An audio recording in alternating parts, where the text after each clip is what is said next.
Gianni Infantino has been president of FIFA for 10 years. He has been re-elected unopposed twice. He was expected to be re-elected unopposed again in March. That expectation is now gone. Because in the last 7 days, something happened that has never happened to any FIFA president in the modern era. His own people turned on him, from inside the building, publicly, on the record. This is not about the petition. This is not about UEFA's statement. This is about what happened inside FIFA itself before Infantino pulled his World Cup sell-off plan on Friday night. Carlos Cordeiro was Infantino's senior advisor, a former Goldman Sachs banker. The man Infantino personally chose to represent FIFA on the White House task force for the 2026 World Cup. He sat in the Oval Office with Infantino and Donald Trump. On Friday, Cordeiro resigned. His statement said, "I cannot stand by while FIFA considers selling a stake in the World Cup. Let me be clear, I had no involvement in this proposal and I oppose it unequivocally. I hope others will speak up, because decisions of this magnitude should be made in the interests of football, not those who stand to profit from it." Cordeiro was not included in the talks about the plan he was supposed to advise on. The senior advisor did not know what his president was planning. That is the level of secrecy inside which Infantino built his $20 billion scheme. Hours after Cordeiro resigned, FIFA's chief operating officer Kevin Lamour issued his own statement. Lamour did not resign. He said something more remarkable than a resignation. He said FIFA staff were deceived by Infantino's lack of transparency in planning the scheme. They deserve better than contempt and intimidation. He said the plan must not go ahead. He said, "The time has now come for football political leaders to ask themselves the right questions and make the right decisions. And then, if that means I lose my job, then so be it." FIFA's own COO publicly defied his president and invited him to fire him. That is not a normal moment in any organization. In FIFA, it is unprecedented. Infantino pulled the plan on Friday night. UEFA did not accept that as closure. They published a statement on Saturday that quoted Infantino's own words back at him. In 2016, when he was first elected, he said, "Of course we have to be transparent. The money of FIFA is your money.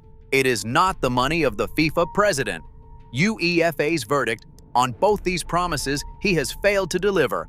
And then, the current FIFA leadership has not only lost UEFA's confidence, but also that of many other members of the football family. A FIFA presidential election is scheduled for March 18th. The deadline for candidates to declare is November 18th. Infantino has been re-elected unopposed twice.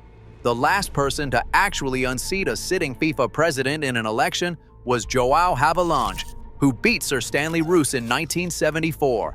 That is how rare this is. And right now, 4 candidates are being discussed as potential challengers. Every one of them has a reason to run. Every one of them has a complication that might stop them. The name that moved to the top of the list fastest is Nasser Al-Khelaifi, president of Paris Saint-Germain since 2011.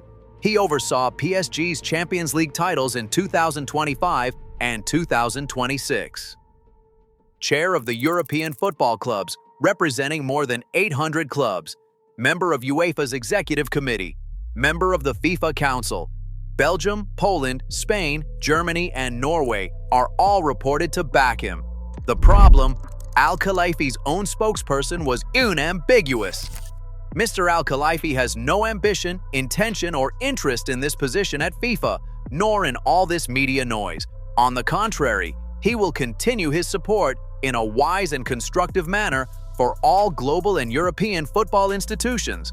The man with the most support says he does not want the job.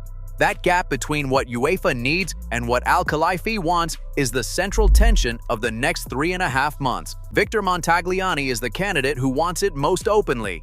President of CONCACAF since 2016. The man who proposed Canada's hosting of the 2026 World Cup and drove the tripartite bid with the United States and Mexico. Currently, a FIFA vice president.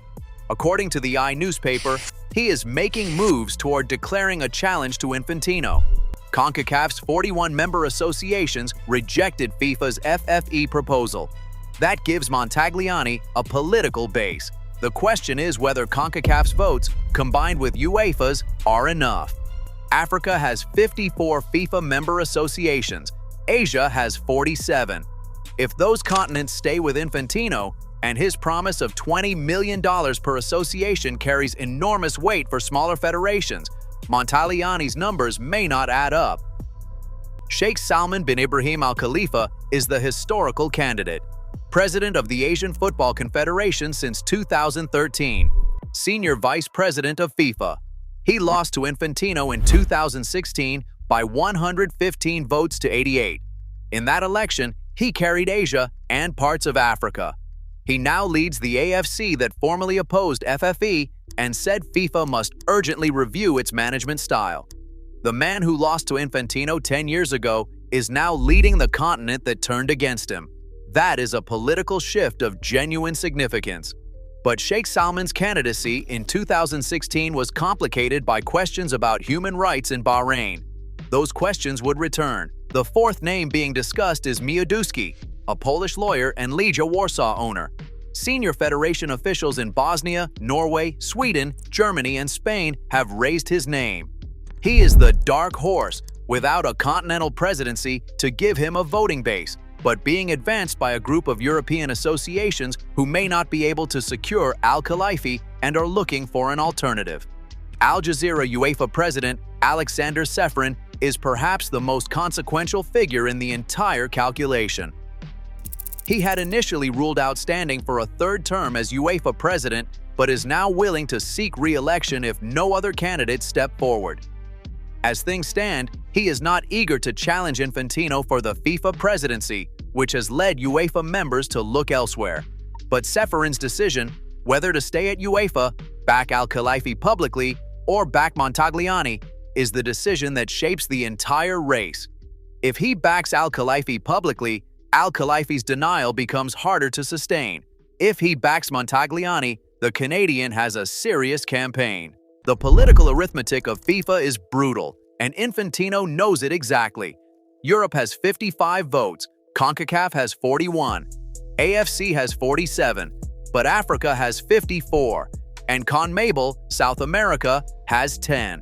Together, Africa and South America have 64 votes. Infantino's promise of $20 million per association still sits in the minds of every federation that was offered it. The plan failed. The money offered did not disappear. If he can fund development through existing FIFA reserves and FIFA's bank account is significant, and if Africa and Asia hold, he survives March regardless of who declares against him. This is where football is. An unprecedented internal revolt. A president whose own COO said staff were deceived and whose own senior advisor resigned publicly. A 55-0 UEFA boycott vote. 3 continental confederations in opposition. And a November 18th deadline that is now the most important date in world football. Whether Infantino is removed, whether he faces a credible opponent, or whether he is re-elected for a 4th time despite everything that has happened, the answer arrives in March. Subscribe, because between now and November 18th, this channel covers every candidate declaration, every vote count, and every development the moment it breaks.